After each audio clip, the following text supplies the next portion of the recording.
चलिए, सभी को नमस्कार, गुड मॉर्निंग, जय हिंद, वंदे मातरम। आवाज आ रही है मेरी clear? Yes, sir. Good morning, sir. Very good morning. आवाज आ रही है मेरी क्लियर? चलिए, सो आज के करंट अफेयर्स और डेली डाइजेस्ट में हम लोग 19th को 18th वाला एक दिन पहले वाला करंट अफेयर्स देखते हैं। और जो हमारी मॉडलिटी है कि हम इंग्लिश के करंट अफेयर्स को हिंदी में पढ़ के हम लोग समझने का प्रयास करते हैं, ताकि साथ साथ में हमारा शब्द और अभियुक्तियों पे भी अच्छी पकड़ बनती चली जाए। तो आज की जो पहली खबर है वो ये है कि आईसीएआर आईसीएआर का फुल फॉर्म क्या होता है? Indian council of agriculture and research. ठीक है। तो कृषि एवं पशुपालन में, एग्रीकल्चर में और एनिमल हस्बेंड्री में लक्ष्य उन्मुख अनुसंधान को बढ़ावा देने के लिए आईसीएआर ने एक वैज्ञानिक एक उत्पाद, क्या नाम है? एक वैज्ञानिक एक उत्पाद। ठीक है, एक वैज्ञानिक एक उत्पाद, ये आप लोग ध्यान रखेंगे। वन साइंटिस्ट वन प्रोडक्ट, है ना। इसको लक्ष्य करते हुए, एक वैज्ञानिक एक उत्पाद को लक्ष्य करते हुए एक अनुसंधान योजना शुरू की है, जिसका उद्देश्य कृषि एवं पशुपालन में अनुसंधान को बढ़ावा देना है। ठीक है। इस योजना के तहत आईसीआर के जितने भी 5,521 वैज्ञानिक हैं, उन सभी को पंजीकृत कर लिया गया है। तो मतलब आईसीआर यानी कि भारतीय कृषि अनुसंधान परिषद, Indian council for agriculture and research, Indian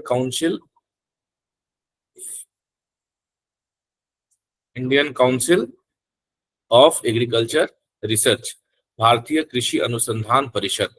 तो हम देखते हैं इसे शिवराज सिंह चौहान जी के द्वारा इनॉग्रेट किया गया, जो कि एग्रीकल्चर और farmers welfare and rural ministry जो है, MOAFW, तो इस मिनिस्ट्री के ये कैबिनेट मिनिस्टर हैं। इन्होंने इसे इनॉग्रेट किया। ये 5 साल तक योजना चलेगी, वन साइंटिस्ट वन प्रोडक्ट। ठीक है।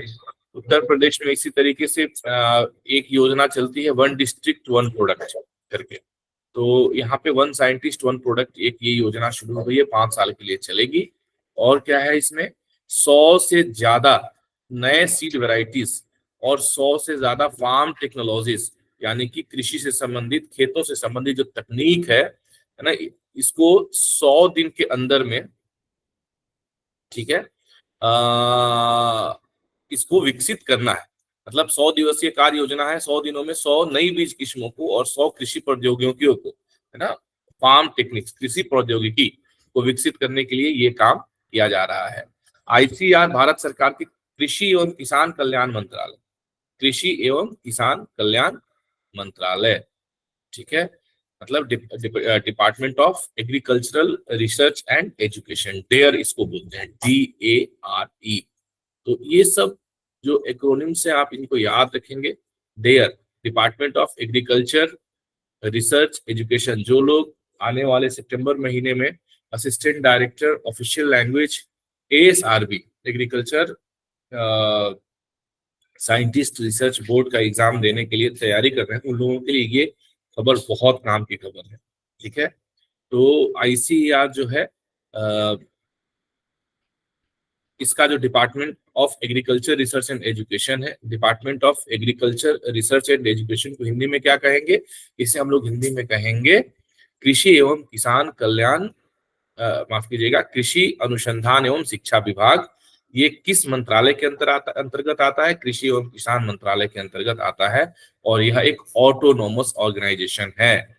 यह एक ऑटोनोमस, आईसीएआर एक ऑटोनोमस स्वायत्त संस्था है, ऑटोनोमस ऑर्गेनाइजेशन है। ठीक है। इसमें वैज्ञानिकों की भागीदारी क्या है ना, वैज्ञानिकों का पार्टिसिपेशन कैसे है वो देख लेते हैं। तो इसमें 5,521 साइंटिस्ट, जैसा हम लोगों ने बताया, 5,521 साइंटिस्ट जो है इसके अंदर में कार्य करेंगे। उसमें से एक साइंटिस्ट को एक उत्पाद दिया गया, तभी तो 100 दिनों में पूरा हो पाएगा। वे बीज की किस्म, तकनीक, उसके संबंधित शोध पत्र या फिर उससे संबंधित किसी भी तरह की कोई अवधारणा विकसित करेंगे। और प्रगति किस तरीके से हो रही है, इसकी निगरानी संस्थान करेगा। कैसे करेगा? तिमाही आधार पर करेगा। और जो मुख्यालय हेडक्वार्टर आईसीएआर का मुख्यालय नई दिल्ली में है, उसमें जो ये निगरानी है तिमाही आधार पे हर 2 साल में इसकी निगरानी की जाएगी, जो आपका यहाँ पे दिया हुआ है। ठीक है। हाँ, तो संस्थान लेवल पे हर 3 महीने पे किया जाएगा, और आपका मुख्यालय लेवल पे 2 साल में एक बार इस प्रोजेक्ट की प्रगति की निगरानी की जाएगी, विल बी मॉनिटर्ड। ठीक है, इसकी समीक्षा कह सकते हैं, निगरानी कह सकते हैं। इस साल के लिए क्या प्रायोरिटी है इसमें, इस वर्ष के लिए क्या प्रायोरिटी निश्चित किया गया है कि उच्च उपज देने वाली तिलहन, है ना, और दलहन। तिलहन और दलहन, तो तिलहन मतलब वायल सीड्स, और दूसरा क्या है, पल्स सीड्स। तो इसके लिए इस साल के लिए प्रायोरिटी निश्चित किया गया है। ठीक है, रिलीज ऑफ सीड वैरायटीज आप लोग देख लेंगे, क्या क्या सीड वैरायटीज को रिलीज करना है। अब हम Indian council of agriculture research के बारे में जान लेते हैं कि Indian council of agriculture research क्या है।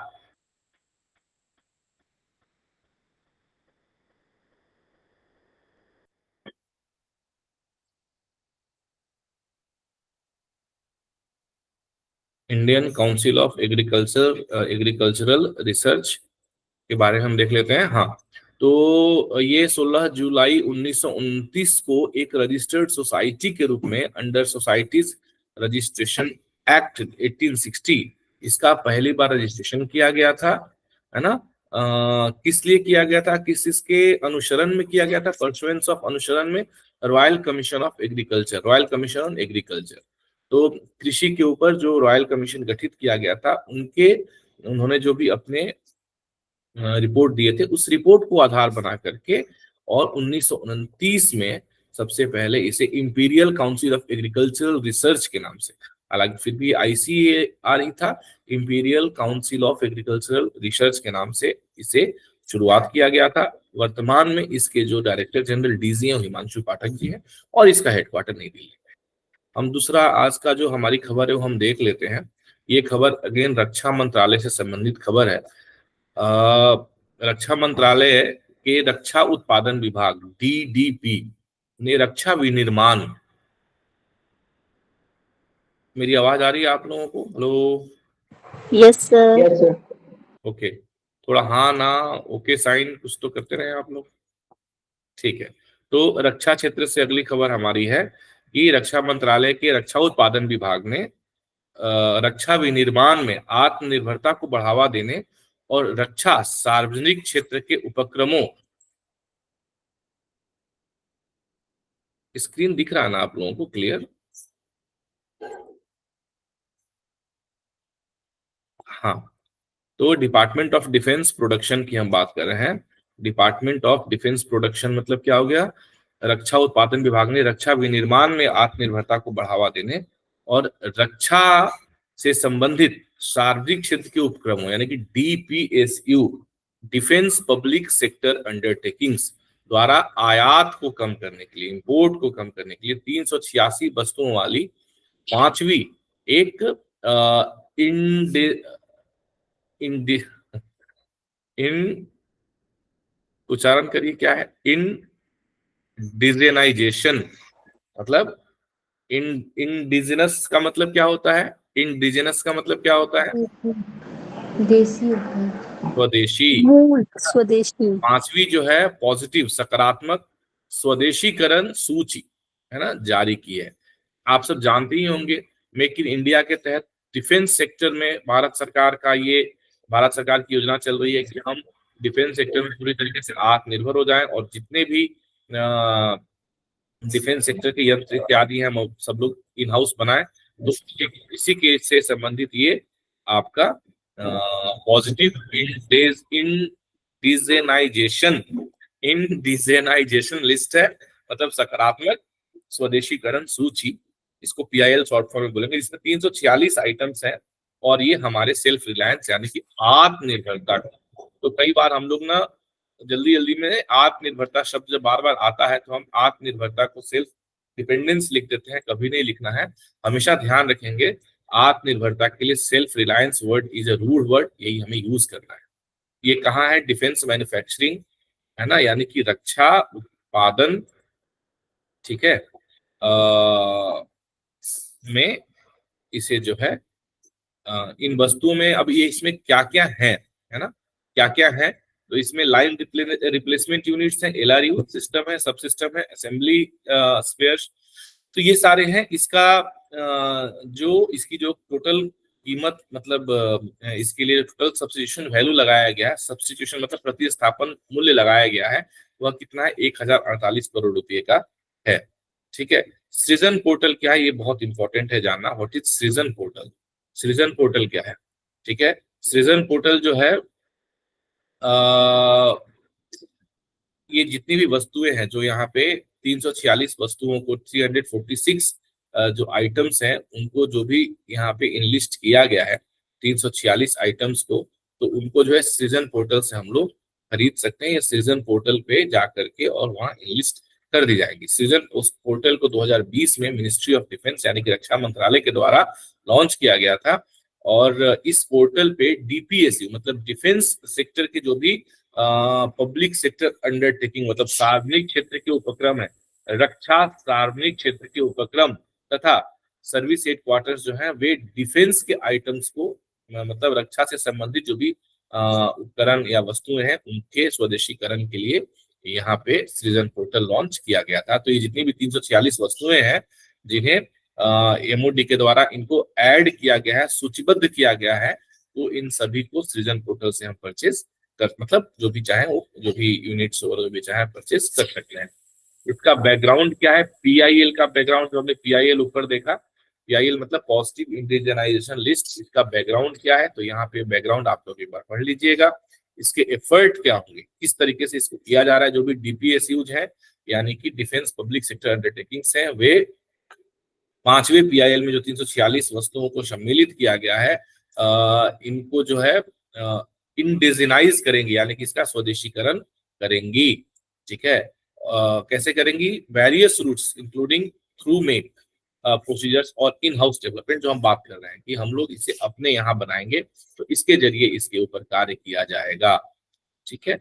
इसमें micro small and medium micro small and medium enterprises जो मिनिस्ट्री है, वह भी शामिल होंगी, उसके जो इंडस्ट्रीज है वे शामिल होंगे, एकेडमिया यानी कि एजुकेशन से रिलेटेड लोग शामिल होंगे, और रिसर्च इंस्टीट्यूशंस भी शामिल होंगे।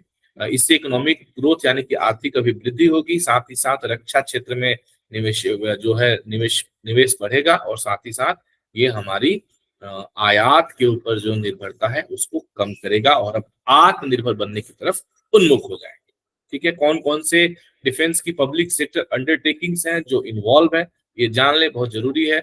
इसमें से बहुत सारी अंडरटेकिंग्स पे आने वाले समय में आप लोग एज ए सहायक निदेशक राजभाषा, उप निदेशक राजभाषा के लिए इंटरव्यूज दे सकते हैं, जा सकते हैं, बन सकते हैं, है ना। तो ये भारत सरकार की कंपनियां हैं, हिंदुस्तान एरोनॉटिक्स लिमिटेड, HAL है, भारत, ये सारे जगहों पे जो है असिस्टेंट डायरेक्टर राजभाषा, या फिर असिस्टेंट मैनेजर राजभाषा, या फिर हिंदी ऑफिसर लेवल 10 के सारे सब में पोस्ट हैं। और बहुत अच्छा माना जाता है, अगर हम लोग अपने कैडर की बात करें, इस तरह के PSUs में काम करना, तब तक जब तक कि इनके निजीकरण की बात ना हो। निजीकरण की बात आते ही फिर बहुत मुश्किल हो जाता है ना तो ये हो जाता है, ठीक है। तो इसमें आपका भारत डायनेमिक्स लिमिटेड हो गया, उसके बाद में BEML लिमिटेड हो गया, India Optel Limited, Mazagon Dock Ship Builders Limited APL, GFL Goa Shipyard Limited, Garden Reach Ship Builders and Engineers Limited GRAC, और हिंदुस्तान शिपयार्ड लिमिटेड HSL, ठीक है। HSL विशाखापट्टनम में है, GSL गोवा में है, Garden Reach Ship Builders and Engineers Limited GRAC किस जगह पे मुझे ध्यान नहीं है, MDL Mazagon Dock Ship Builders Limited Mumbai में स्थित है। ये सारे जो है शिप बिल्डिंग से रिलेटेड है, और बाकी HAL एरोनॉटिक्स से रिलेटेड है। तो इस तरीके से ये जो DPSU ने इसमें involve, this have initiated the process for. तो अब इससे क्या हुआ है कि ये जो DPSUs इन्वॉल्व हुई हैं इस प्रोसेस में, इन DPSUs के इन्वॉल्व होने से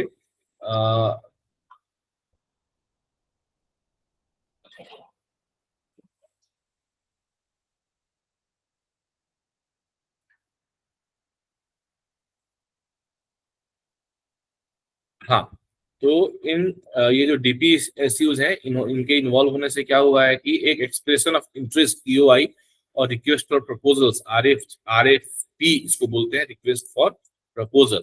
तो ये अलग अलग वेबसाइट से तथा सृजन पोर्टल डैशबोर्ड के माध्यम से इन्होंने अपना एक्सप्रेशन ऑफ इंटरेस्ट दिखाना शुरू कर दिया है। मिनिस्ट्री ऑफ डिफेंस के बारे में, रक्षा मंत्रालय के बारे में जान लेते हैं। राजनाथ सिंह जी यूनियन मिनिस्टर हैं, लखनऊ उत्तर प्रदेश से ये सांसद हैं। और संजय सेठ जी जो है रांची झारखंड से सांसद हैं, ये इसके क्या है, मिनिस्टर ऑफ स्टेट है। इंडिया को 163% इसमें इकोनॉमिक वेस्ट जनरेशन में, ये बहुत बढ़िया खबर है, बहुत अच्छी और बहुत काम की खबर है कि भारत में 2010 से 2022 के बीच में पिछले 12 सालों में इलेक्ट्रॉनिक अपशिष्ट उत्पादन, इलेक्ट्रॉनिक ई वेस्ट जो है उसमें 163% की वृद्धि देखी गई है। तो मतलब जिस बहुत तेज तरीके से हम लोग इलेक्ट्रॉनिक उपकरणों को खरीद रहे हैं, है ना, बहुत पैसा खर्चा कर रहे हैं। यदि आप लोग देखें कि आपके घर में कितने पैसे का इलेक्ट्रॉनिक उपकरण आज के समय में है, तो कई बार यदि आप काउंट करेंगे तो आपका माथा घूम जाएगा, अरे इतने पैसे का हम लोग मोबाइल फोन रखे हुए हैं या अन्य इलेक्ट्रॉनिक उपकरण जिसमें कंप्यूटर, लैपटॉप एक्सेट्रा सब आते हैं। तो अब इतना तेज गति से हम लोग जो खरीदारी कर रहे हैं, तो खरीदारी करेंगे, यूज करेंगे, लेकिन वो एक ना एक दिन खराब तो हो ही जाता है। खराब हो जाता है तो आप क्या करते हैं, उसे वेस्ट मतलब कर देते हैं, या तो आप कहीं बेच देंगे 100, 200, 500 रुपये में। अल्टीमेटली दुकानदार भी क्या करते, तो कहीं ना कहीं जा करके वेस्ट हो जाता है। केवल ये मोबाइल तो मैंने एक जस्ट एग्जाम्पल बताया आपको, लेकिन अगर आप ऑफिस पे, कॉर्पोरेट सेक्टर्स की या तरीके से देखें, आपको दुनिया भर के ई वेस्ट होते चले जाते हैं। तो ई वेस्ट जो है 163% बढ़ चुका है। ये रिपोर्ट UNCTAD के द्वारा दिया गया है। UNCTAD क्या है? यूनाइटेड नेशंस की, ये जो यूनाइटेड नेशंस की संस्था है, trade and development, United Nations trade and development के द्वारा जो है ये रिलीज किया गया है।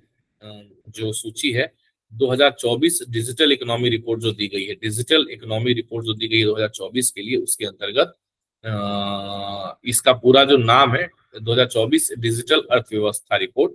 ठीक है, पर्यावरणीय रूप से टिकाऊ और समावेशी डिजिटल भविष्य को आकार देना, क्योंकि बिना डिजिटल हुए हम लोग आगे, हमारे लिए सस्टेन करना बहुत मुश्किल है।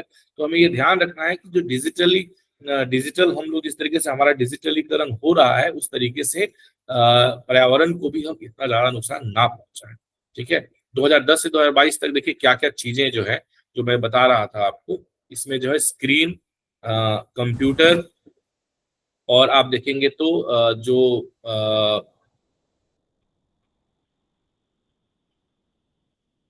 हाँ, जो स्मॉल IT से मतलब छोटे छोटे लघु सूचना तकनीक से संबंधित जो उपकरण है और टेली कम्युनिकेशन इक्विपमेंट जो है, इसमें जो है हमारा एक ग्लोबल शेयर जो है 3.1 से बढ़ करके 6.4% हो गया है। तो ये हम सब लोगों के लिए चिंता की बात है, ये हमें ध्यान में रखना है। और हालांकि भारत ने जो इसके प्रोडक्ट पैकेजिंग और वेस्ट के मामले में इन लोगों ने जो भी प्रयास किए हैं, वह प्रयास काफी सराहनीय रहे हैं वैश्विक स्तर पे अगर देखा जाए तो। भारत को उत्पाद पैकेजिंग और अपशिष्ट के प्रभाव को न्यूनतम करने तथा टिकाऊ परिवहन और वितरण को आगे बढ़ाने के प्रयासों के लिए इसको काफी ज्यादा मतलब सराहना हमें मिली है। 2022 में एशिया के विकासशील देश इस प्रकार का सर्वाधिक अपशिष्ट उत्पन्न इन्होंने किया है, जिसमें कि चीन का योगदान लगभग आधा रहा है। तो ये भी एक बहुत चिंता का विषय है। ठीक है, ग्लोबल सिनेरियो क्या है? Annual smartphone shipments more than doubled since 2010 से लेकर के 2023 तक। तो स्मार्टफोन जो है वो डबल हो गए हैं। इंटरनेट ऑफ थिंग्स, जिसको हम लोग IoT कहते हैं, ठीक है, IoT डिवाइसेज जो है लगभग 2-2.5 गुना वो बढ़ गई हैं 2023 में, और 2029 में ये 39 बिलियन तक हो जाने की इनकी संभावना है। बिजनेस ई कॉमर्स में 43 देशों में लगभग 60% से ज्यादा बढ़ोतरी देखी गई है 2016 से 22 के बीच में, जो लगभग 27 ट्रिलियन US डॉलर के बराबर होती है। डिजिटल वेस्ट जो स्क्रीन और स्मॉल IT, मतलब स्मॉल IT बोलने से आप मोबाइल समझ लो, मोबाइल, टैबलेट्स एक्सेट्रा, इसमें 30% बढ़ोतरी देखी गई है पिछले 12 सालों में, जो अब 10.5 बिलियन टन हो चुका है। ठीक है, तो इस तरीके से आप देखेंगे तो ये बहुत ज्यादा खतरनाक एक सिचुएशन है। रेबेका ग्रीन्सपैन जो है वे सेक्रेटरी जनरल है, महासचिव, और इसका हेडक्वार्टर जेनेवा स्विट्जरलैंड में 1964 में यूएनसीटीएडी को, मतलब trade and development, United Nations council of trade and development, ये स्थापना की गई थी। ठीक है, आगे बढ़ते हैं। अगला जो न्यूज हमारा है, BBVA and IFC launch world's first biodiversity. तो अब ये खबर क्या कहती है, हम इसको देख लेते हैं। बायोडायवर्सिटी को हम हिंदी में क्या कहेंगे, जैव विविधता। जैव विविधता से जो होने वाले नुकसान है उनसे निपटने के लिए दुनिया का पहला जैव विविधता बॉन्ड लॉन्च किया। किसने लॉन्च किया? बीबीएफवीए और आईएफसी। अब ये क्या है भाई साहब, बीबीएफए और आईएफसी? तो बीबीवीए का फुल फॉर्म है बैंको बिल्बाओ विस्काया अर्जेंटारिया, और ये कोलंबिया से है, और इंटरनेशनल फिनांस कॉर्पोरेशन, ये आईएफसी है। इन लोगों ने ये जो कार्यक्रम है इसको इन्होंने किया है कि हम जो है एक जो बायोडायवर्सिटी की जो नुकसान है उसको हम लोग किसी तरीके से बचा सके। तो एक बॉन्ड इसके लिए लॉन्च किया गया है जिसकी राशि 70 मिलियन अमेरिकी डॉलर है, और जो जो हमारी बायोडायवर्सिटी का जो नुकसान हो रहा है उसकी क्षतिपूर्ति कैसे हो उसके लिए इसे लॉन्च किया गया। इसकी पहली किस्त जो है वो बीबीवीए के द्वारा, ये जो नाम है बहुत ही मुश्किल सा, बैंको बिल्बाओ बैंक, कोलंबिया का कोई बैंक है, US$ 15 मिलियन की एक पहली किस्त इन्होंने जारी की है। बीबीवीए क्या है जो हम बता रहे हैं, ये कोलंबिया का एक जारी करता बैंक है। और आईएफसी क्या है? आईएफसी जो है ये हम लोगों ने अभी देखा कि इंटरनेशनल फिनांस कॉर्पोरेशन है। तो हम देखेंगे कि आईएफसी जो है वो इस तरह के प्रोजेक्ट के लिए एक तरीके से स्ट्रक्चरर और साथ में निवेशक का कार्य करता है। तो ये बॉन्ड का क्या फायदा है, ये बॉन्ड से क्या होगा, ये हम देख लेते हैं। बॉन्ड से जो प्राप्त राशि है इसका उपयोग क्यों किया जाएगा? इसका उपयोग किया जाएगा पुनर्जंगलीकरण के लिए, रिफॉरेस्टेशन, इसका उपयोग किया जाएगा। आपका ये वर्ड भी आता है बार बार, रिफॉरेस्टेशन, एफॉरेस्टेशन, आपके एसएससी में कई बार पूछ चुका है। तो इसको रिफॉरेस्टेशन के लिए प्रयोग किया जाएगा, है ना, और नए वनों को उगाने के लिए प्रयोग किया जाएगा। साथ ही साथ मैनग्रोव कंजर्वेशन, क्या होता है मैनग्रोव का मतलब? मैनग्रोव संरक्षण, इसके लिए प्रयोग किया जाएगा। और साथ में जलवायु के अनुकूल कृषि की जाए, इसके ऊपर इसको प्रयोग में लाया जाएगा। और साथ में जो है वन्य जीव जो है ना, वन्य जीव जो है उनका जो एक कह सकते हैं कि हैबिटेट, मतलब जो उनके रहने की जगह है उसको बढ़िया तरीके से उसके मतलब पुनर्स्थापन से संबंधित परियोजनाओं के लिए इस पैसे का, मतलब इस बॉन्ड से जो हमें पैसे प्राप्त होंगे उसके लिए प्रयोग किया जाएगा। ठीक है, तो ये हमारा हो गया बायोडायवर्सिटी से रिलेटेड। बाकी इसके बारे में आईएफसी क्या है ये आप लोग देख लीजिएगा। बीबीवीए के बारे में US $50 दे दिया गया। इंटरनेशनल फिनांस कॉर्पोरेशन क्या है? वर्ल्ड बैंक का एक पार्ट होता है ये। इसके एमडी जो है फिलहाल में मख्तार डायोप है। वाशिंगटन DC USA में इसका हेड ऑफिस है। 1956 में इसे शुरुआत किया गया। गवर्नमेंट ऑफ इंडिया ने $2.5 मिलियन US से रिलेटेड पहला फर्स्ट ट्रांच है ना, UNRWA फॉर पैलेस्टाइन। अच्छा, पैलेस्टीन जो फिलिस्तीन से लोग जो भी अभी बेघर हो रहे हैं, जो रिफ्यूजी हुए हैं, उन लोगों के लिए भारत सरकार जो है उन्होंने अपना खजाना खोल दिया है। ठीक है, भारत सरकार ने फिलिस्तीन शरणार्थियों के लिए ना UNRWA को, UNRWA क्या है हम देखेंगे। UN मतलब यूनाइटेड नेशंस, ठीक है, यूनाइटेड नेशंस, और RWA stands for refugee in the near east, refugee in the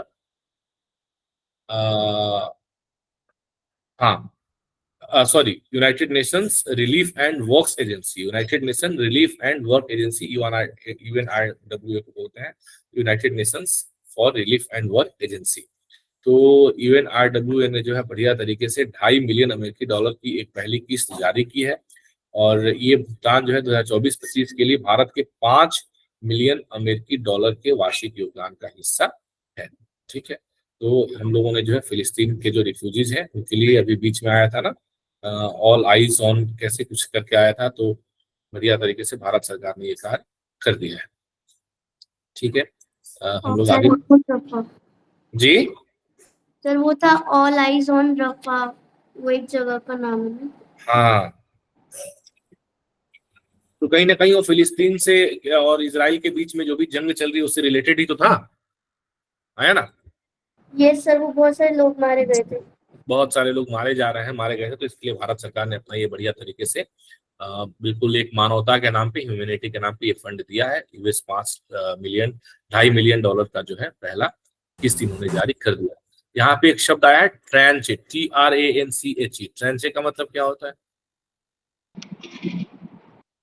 release fund करना, फंड रिलीज करना। हाँ जी, फंड रिलीज करना। तो ट्रांचे का मतलब पहली किस्त जारी कर दी है। जी। इस तरीके से आप लिखेंगे तो इस तरीके से लिखेंगे, पहली किस्त जारी कर दी है। ठीक है, यूएनआरडब्ल्यूए का फुल फॉर्म क्या है? United Nations relief and work agency. Relief and work agency ये जो है यूएन जनरल असेंबली, संयुक्त राष्ट्र महासभा का की एक सब्सिडरी बॉडी है, की एक सब्सिडरी बॉडी है। और इसकी स्थापना 8 दिसंबर 1949 को की गई थी। 1 मई 1950 को ये चालू हो गया था यूएनआरडब्ल्यूए। एक्सिस बैंक ने सिटी बैंक के ग्राहकों को अपने प्लेटफॉर्म पे माइग्रेट कर लिया है। तो पहले भारत में एक सिटी बैंक हुआ करता था, आप लोग देखते होंगे, वो सिटी बैंक ने पूरी तरीके से उसको एक्सिस बैंक ने टेक ओवर कर लिया है। ठीक है, 15 जुलाई 2024 को इसने ये completely city banks credit card portfolio migration कर लिया। अब जो भी सिटी बैंक क्रेडिट कार्ड थे उनका पोर्टफोलियो एक्सिस बैंक करेगी मैनेज। तो इसको देख लीजिएगा आप लोग। 11,603 करोड़ रुपए में मार्च 2030 में एक्सिस बैंक ने सिटी बैंक के कंज्यूमर बिजनेस को अक्वायर किया था। और इस तरीके से 2.4 मिलियन सिटी कस्टमर्स जो है 39,900 करोड़ रुपए इस एक्विजिशन में मिल गए थे एक्सिस बैंक को। तो ये एक बहुत अच्छी खबर है जो आप ध्यान रख सकते हैं, या आपकी जानकारी के लिए है। IMF international monetary fund, IMF international monetary fund है, अंतर्राष्ट्रीय मुद्रा कोष इसको बोलते हैं। तो IMF ने 2024-25 जो फाइनेंशियल ईयर है, वित्त वर्ष है, उसके लिए भारत का जो GDP है, भारत का जो सकल घरेलू उत्पाद है, उसका जो मतलब विकास होना है, उसका जो पूर्वानुमान है उसको बढ़ाकर 7% कर दिया है। जो वैश्विक विकास पूर्वानुमान को, और इन्होंने जो है जो वैश्विक विकास पूर्वानुमान है उसको 3.2% पर बरकरार रखा है। मुद्रास्फीति की भी चेतावनी दी गई है कि हो सकता है कि रिसेशन आ जाए। ठीक है ना, तो ये इकोनॉमिक्स से रिलेटेड है। GDP, सकल घरेलू उत्पाद, मतलब ये एक ऐसा पैरामीटर होता है जो किसी भी देश के अर्थव्यवस्था को, किसी भी देश की इकोनॉमी किस प्रकार से ग्रो कर रही है, कितना ग्रो कर रही है, वो इन सारी चीजों को GDP के अंतर्गत, मतलब GDP से समझ में आता है कि भाई GDP आप लोग बार बार सुनते होंगे, gross development, gross domestic production मत कीजिएगा, सकल घरेलू उत्पाद। तो ये क्या है, मतलब किसी देश की इकोनॉमी कितने तेज गति से आगे बढ़ रही है, या कितने तेज गति से नीचे गिर रही है, या कितना सस्टेनेबल है, ये GDP के बढ़ने और कम होने से इसको मतलब मापा जाता है। तो GDP जो है क्या होता है, तो GDP के बेसिकली 3 कंपोनेंट अगर हम देखें तो होता है। एक तो GDP का कंपोनेंट होता है कि उस देश में टोटल प्रोडक्शन कितना हो रहा है। प्रोडक्शन कितना हो रहा है का मतलब क्या हो गया कि एग्रीकल्चर से कितना प्रोडक्शन हो रहा है, इंडस्ट्री से कितना प्रोडक्शन हो रहा है, सर्विस सेक्टर से कितना प्रोडक्शन हो रहा है। ठीक है ना, तो ये सारा जो मतलब सर्विस सेक्टर भी तो सर्विसेज का प्रोडक्शन कर रहे हैं, एनर्जी सेक्टर से कितना प्रोडक्शन हो रहा है, तो जितना टोटल ग्रॉस प्रोडक्शन हो रहा है उसको हम लोग लेते हैं। उसके साथ में टोटल इनकम कितनी हो रही है ना, मतलब income in the terms of profit, wages and salary, कि जो व्यापार कर रहे हैं उनको कितना मुनाफा हो रहा है, जो नौकरी कर रहे हैं उनको कितनी सैलरी मिल रही है, और जो लोग कहीं काम कर रहे हैं मतलब मजदूरी या जो भी एटसेट्रा एटसेट्रा, तो उन लोगों को कितना वेजेस मिल रहा है। तो इन सब को मिला करके एक ग्रॉस इनकम, एक एवरेज इनकम निकाला जाता है नेशन वाइड, तो वो एक इनकम का पैरामीटर हो जाता है। और ग्रॉस डोमेस्टिक प्रोडक्शन की हम बात कर रहे हैं, इसमें जो तीसरा पैरामीटर लिया जाता है वो होता है कि हम लोग कितना खर्चा कर रहे हैं, हमारी खर्च करने की कैपेसिटी कितनी ज्यादा हो रही है। मतलब हम लोग जो भी हमारा खर्चा है, तो और साथ ही उसमें जो है एक्सपोर्ट माइनस इंपोर्ट, वो भी एक उसका पैरामीटर होता है। तो इन तीन चीजों को मिला करके और फिर एक एवरेज ग्रॉस डोमेस्टिक प्रोडक्शन ये बनाया जाता है उसका एक कि भाई कितना हुआ और कितना बढ़ा, कितना कम हुआ। तो ये सीधे सीधे अगर आप एक तरीके से देखें तो आम लोगों की जिंदगी से जुड़ी हुई चीज है। हालांकि इसमें कई सारे मतलब अगर हम ये देखें कि भाई किसी देश की जीडीपी बढ़ रही है, तो इसका मतलब ये नहीं है कि वहां पे हर आदमी ग्रो कर रहा है। ऐसा हो सकता है कि कुछ मुट्ठी भर लोगों के ग्रो करने से भी देश की जीडीपी बढ़ जाए, और कुछ है ना, क्योंकि ये हम लोग एवरेज पूरे नेशन वाइड एवरेज निकालते हैं, ऐसा इंडिविजुअली नहीं निकालते हैं कि इंडिविजुअली एक एक आदमी जो है उसके लिए हम लोग क्या निकालते हैं, उसके लिए हम लोग निकालते हैं कि भाई प्रति व्यक्ति आय कितनी हो रही है, उसको हम बोलते हैं इनकम पर कैपिटा। जबकि जीडीपी क्या होती है, ओवरऑल होती है। तो इनकम पर कैपिटा यदि बढ़ रहा है तब तो ठीक है, मान लेते हैं कि देश में हर कोई समान रूप से ग्रो कर रहा है। लेकिन यदि जीडीपी ग्रो कर रही है तो इसका मतलब क्या है, कई बार ऐसा ऐसा नहीं है कि हमेशा ऐसा है कि कुछ लोग ही ग्रो कर रहे हैं, पर कई बार ये भी हो सकता है कि कुछ लोग ही ग्रो कर रहे हैं, क्योंकि हम तो एवरेज निकाल रहे हैं। तो एवरेज तो आंकड़े बिठाने के लिए ठीक है, लेकिन जो ज्यादा कमा रहा है वो अपना कमाया हुआ जो कम कमा रहा है उसको तो देगा नहीं, है ना। तो कोई मान लीजिए कि 50 रुपए कमा रहा है और कोई 5,000 रुपए कमा रहा है, कोई 5 लाख रुपए कमा रहा है। तो इनकम यदि हम जोड़ेंगे तो आंकड़ों में तो 50,000, 5,50,000 50 रुपया हो जाएगा। इसको 3 से डिवाइड कर देंगे तो आंकड़े तो बोलेंगे कि 50 रुपए कमाने वाला भी लाखों में कमा रहा है, पर एक्चुअली तो ऐसा है नहीं। तो ये एक जो है जीडीपी को लेकर के मतलब, पर फिर भी ओवरऑल अगर हम लोग वैश्विक स्तर पे देखें कि किसी देश की इकोनॉमी बढ़ रही है कि कम हो रही है, इसको कैसे मापा जाए। तो ये 3 पैरामीटर्स बड़े इंपॉर्टेंट होते हैं जिनके आधार पर हम किसी देश की इकोनॉमी को मापते हैं, जिसमें कि टोटल जो ग्रॉस प्रोडक्शन होता है, प्रोडक्शन मतलब ऐसा नहीं कि केवल इंडस्ट्रीज से सर्विस सेक्टर से एनर्जी सेक्टर से, तो वो सब ले लेते हैं।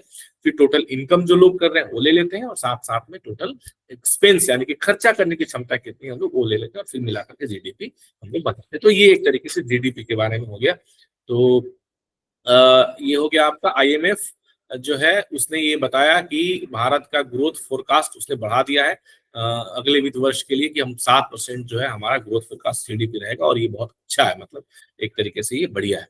ठीक है, ग्लोबल सिनेरियो इसके संबंध में क्या है ये भी हम देख लेते हैं कि ग्लोबल सिनेरियो में हम देखें तो वैश्विक विकास जो है मतलब ग्लोबल डेवलपमेंट 2024 में 3.2% रहने का अनुमान है, और 2025 में भी ये 3.2% से थोड़ा सा ही ऊपर बढ़ेगा। भारत और चीन में जो डेवलपमेंट होगा वो ग्लोबल डेवलपमेंट का यानी कि वैश्विक जो विकास होगा उसका 50% केवल भारत और चीन में होगा। तो मतलब हम लोग आने वाले समय में विश्व की प्रमुख अर्थव्यवस्थाओं में अपना जगह बनाने वाले हैं। अब हम देखेंगे कि भारत के जो 2 वैज्ञानिक हैं, ठीक है, उनको एक बढ़िया सा अवार्ड मिला है इंटरनेशनल मॉनेटरी फंड के बारे में देख लेते हैं। मैनेजिंग डायरेक्टर इसकी क्रिस्टालिनिया जियोर्जिया है। 190 देश इसके सदस्य हैं, और वाशिंगटन डीसी में अगेन इंटरनेशनल मॉनेटरी फंड का हेड ऑफिस है। प्रहलाद चंद्र अग्रवाल और अनिल भारद्वाज ये 2 ऐसे साइंटिस्ट हैं जिनको एक बढ़िया सा अवार्ड मिला है, पोस्पार 2024 अवार्ड इनको दिया गया है। ठीक है, तो ये आप लोग देख लीजिएगा, दोनों साइंटिस्ट हैं, इनको साइंटिफिक असेंबली में ये अवार्ड दिया गया है। ये अवार्ड क्या होता है, ये दोनों कौन है, ये आप लोग पढ़ लीजिएगा, है ना। कुछ कुछ न्यूज जो है, रॉबर्ट एक यूरोपियन पार्लियामेंट में प्रेसिडेंट का चुनाव हुआ, और वहां पे रॉबर्ट मेट्सोला जो है वे इसके प्रेसिडेंट दोबारा चुन लिए गए हैं। ठीक है, ये पहली ऐसी महिला है जिन्होंने इस पद पे दूसरी बार लगातार अपना पदभार ग्रहण किया है 16 जुलाई 2024 को। इनकी उम्र 45 साल है, और ये यूरोपियन पीपुल्स पार्टी की सदस्य हैं, और ये उसकी प्रेसिडेंट इलेक्ट हुई है यूरोपियन पार्लियामेंट की, और ये 2027 तक अब वहां इस पद पे बने रहेंगे। ठीक है, तो इस तरीके से जो है कुछ कुछ इंपॉर्टेंट जो करंट अफेयर्स थे उसको ही हमने आज कवर किया। एक last final, Spain wins 4th Euro championship title. हाँ, तो स्पेन जो है यूरो चैंपियनशिप का 4था जो टाइटल है इन्होंने इसे जीत लिया है। तो मुझे लगता है कि हालांकि थोड़ी पुरानी खबर है, क्योंकि मुझे ये खबर बहुत 3-4 दिन पहले ही जो है मेरे बेटे ने दे दिया था कि पापा जी स्पेन जो है वो जीत गया है। तो हाँ, 14 जून से 14 जुलाई, बिल्कुल ये थोड़ी पुरानी खबर है, तो हमको लगता है 14 या 15 जुलाई को फाइनल मैच थे जिसमें कि स्पेन ने इसको जीत लिया है। तो यूरो कप 2024 को स्पेन ने जीत लिया, ये अच्छी खबर है। और हराया किसको है? इन्होंने इंग्लैंड को हरा दिया है। ठीक है, तो इस तरीके से हम लोग, बाकी कुछ और भी न्यूज है, इनको आप लोग देख लीजिएगा। ठीक है, लेजेंड्स क्रिकेटर्स में इंडिया ने पाकिस्तान को हरा दिया, ये तो ऑब्वियस चीज है, इसमें कुछ ज्यादा सोचने की बात नहीं है। इंडिया पाकिस्तान को हमेशा हरा ही देती है। तो ये बढ़िया हो गया। और उसके बाद में मतलब ऐसे खबर तो देखना ही नहीं है, ठीक है ना। अंबाती रायडू जी को फाइनल्स में बढ़िया प्लेयर ऑफ द मैच मिल गया। यूसुफ पठान जी, जो कि अब हमारे देश के मेंबर ऑफ पार्लियामेंट भी बन चुके हैं, पश्चिम बंगाल से जीत के आए हैं यूसुफ पठान, अब सांसद हैं, उनको प्लेयर ऑफ द टूर्नामेंट का खिताब मिला। शोएब मलिक, पाकिस्तान को 245 रन बनाने के लिए इन्हें दे दिया गया, भाई चलो कुछ तो आपको मिल जाए। और नदर काउल्टरनाइल ऑस्ट्रेलिया को मोस्ट विकेट्स, अच्छा ओके, लेजेंड क्रिकेट है ना, तो इसलिए उससे पहले के मैचेस के लिए मोस्ट विकेट्स दिए, और मोस्ट सिक्सेस के लिए डेनियल क्रिस्टियन को 2 सिक्स लगाने के लिए उनको ये अवार्ड दे दिया गया। जेम्स माइकल एंडरसन रिटायर हो गए, तो जो इनके फैन होंगे उनके लिए थोड़ा सा दुख की बात है, थोड़े से दुख की बात है। सऊदी अरेबिया जो है पहला ओलंपिक स्पोर्ट्स गेम्स 2025 में होस्ट करेगा। Again important news, first Olympic sports game, जो फर्स्ट ओलंपिक स्पोर्ट्स, ये देखिए स्पोर्ट्स गेम है, ESPORTS इसको नाम दिया गया है, फर्स्ट ओलंपिक स्पोर्ट्स गेम्स, है ना। तो ये इसको ऑर्गेनाइज करेगा, ये ओलंपिक गेम्स नहीं है, ये अलग से स्पोर्ट्स वर्ल्ड कप जो है ये अलग से है, तो इसको सऊदी अरेबिया होस्ट करेगा। ठीक है, तो इस तरीके से आज के ये करंट अफेयर्स के टॉपिक हो गए। बाकी जो है आप लोग इसको पढ़ लीजिएगा एक बार, है ना। इसका मैं आप लोगों को लिंक भी शेयर कर देता हूँ ग्रुप में। वैसे तो ये सामान्य तौर पे अपने पोर्टल पे है, पोर्टल ओपन करेंगे आपको ये पूरा दिख जाएगा। तो आज का करंट अफेयर सेशन हम यहाँ पे कॉल ऑफ करेंगे, उसके बाद में हम आज के अगले सेशन पे आगे बढ़ते हैं। आज का अगले सेशन में क्या टॉपिक है हमारा?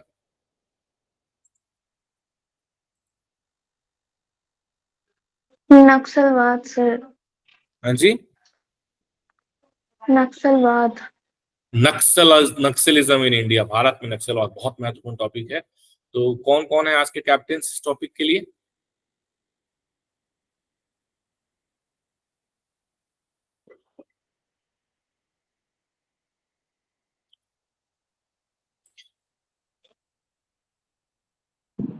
Yes, sir. Prashant ji is the captain. और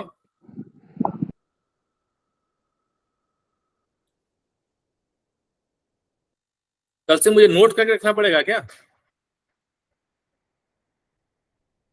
शीला जी हैं, प्रशांत जी हैं, और कौन थे? मनु जी हैं। मनु जी जुड़ी नहीं है शायद, लग रहा है कोई कुछ, मनु जी जुड़ी नहीं है। सामान्य तौर पे मनु जी जुड़ती हैं, मतलब बहुत रेगुलर जुड़ती हैं, लेकिन आज जुड़ी नहीं है, कोई बात नहीं है। तो प्रशांत जी, आप भारत में नक्सलवाद, और बाकी क्योंकि ये टॉपिक तो बहुत ऑब्वियस है, आप लोग आए दिन अखबारों में पढ़ते रहते हैं नक्सलियों को लेकर के, तो नक्सलवाद की क्या वजह है, क्यों ये इतनी तेजी से भारत में फैला, इसने कितना नुकसान हमारे देश को पहुंचाया, देश के लोगों को, देश की इकोनॉमी को, और इसका प्रभाव किन किन क्षेत्रों में कहाँ कहाँ कितना किस स्तर पे है, और उसके पश्चात इसके इरेडिकेशन, उन्मूलन के क्या क्या तरीके हो सकते हैं, क्या क्या तरीके सरकार उठा रही है, और क्या क्या तरीके सरकार को उठाना चाहिए। तो इन सारे बातों पे आप लोग चर्चा कर सकते हैं नक्सलिज्म इन इंडिया को लेकर के। और उसके पश्चात शीला जी आज की जो तिथि है, महत्वपूर्ण तिथि, उसके बारे में हमें बताएंगी इस महत्वपूर्ण करेंट अफेयर्स के सेशन में। ठीक है, तो over to you Prashant ji. Yes, sir.